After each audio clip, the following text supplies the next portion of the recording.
ये आकाशवाणी गोरखपुर है। अब रउआ सभे सोने निगम से भोजपुरी में समाचार सुनी। केंद्रीय वित्त मंत्री निर्मला सीतारमण देश में उपभोक्ता मांग में करीब 73,000 करोड़ रुपया तक के बढ़ोतरी बदे 5 गो बढ़न योजनन का घोषणा कैले हैं। नई दिल्ली में उहाँ के देश में मांग बढ़ावले के कुछ नया प्रस्तावन का ब्यौरा दिहलेन। उहाँ के बतौलिन कि नया प्रस्ताव के तहत मांग में बढ़ोतरी बदे LTC कैश वाउचर और फेस्टिवल एडवांस दिहल जाई।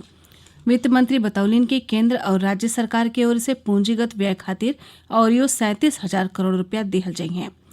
वहां के बतौलिन कि सरकारी कर्मचारियन के LTC के 2018-21 ब्लॉक अवधि बदे 10 दिन के छुट्टी के बदले नकद भुगतान कैल जाई और पात्रता के हिसाब से यात्रा किराया दिहल जाई।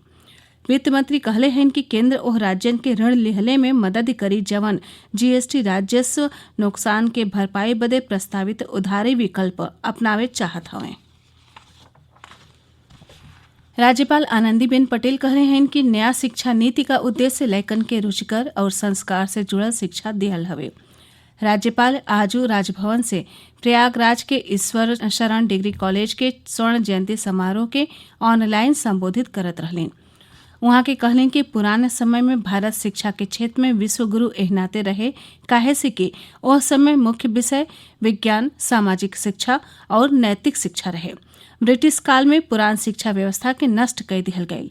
वहाँ के कहलिन के नया राष्ट्रीय शिक्षा नीति का उद्देश्य ऐसा नागरिक तैयार कैल हवे जवन भारत के परंपरा, विरासत, सांस्कृतिक मूल्यन और तकनीकी ज्ञान आ कौशल विकास में समन्वय स्थापित करी। प्रदेश के सज्जो मल्टीप्लेक्स थिएटर और सिनेमा हॉल 15 अक्टूबर से खोल दिहल जी हैं। मुख्य सचिव RK तिवारी आज सज्जो जिलाधिकारियों के चिट्ठी लिख के ई जानकारी दिहले। वहाँ के कहले हैं कि कोविड संक्रमण के देखत ए जगहिन में 50% क्षमता का उपयोगी दर्शन बदे कैल जाई। दर्शकन के बीच 6 फुट का दूरी बनावे रखले का बाध्यता हुई। सिनेमा हॉल में खाली सीटिन पर टेपिंग कैल जाई, जिससे ओके कौनहू हालत में इस्तेमाल न कैल जा सके। हाल में खैले पीले का सामान ले गईले का मंजूरी नहीं हुई। हर शो के बाद पूरा हाल के सैनिटाइज कैल जरूरी हुई।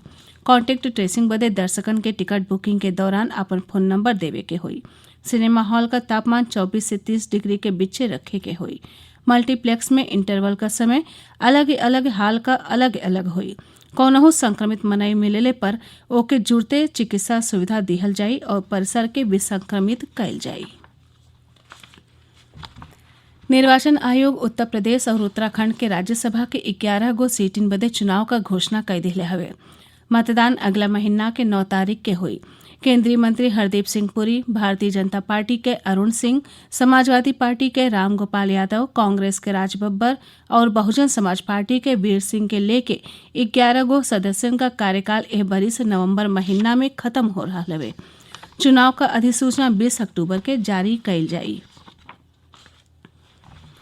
पिछला 5 हफ्ता से देश में कोविड-19 के रोजमर्रा के मामलन में लगातार गिरावट आ रहा हवे। करीब 1 महीना पहले कोविड महामारी के दैनिक मामलन का संख्या करीब 90,000 रहे, जबकि पिछला 24 घंटा में कोविड-19 का खाली 55,000 नया मामला सामने आयल हवे। एह समय देश में 8,38,000 मरीजन का इलाज चले रहा हवे।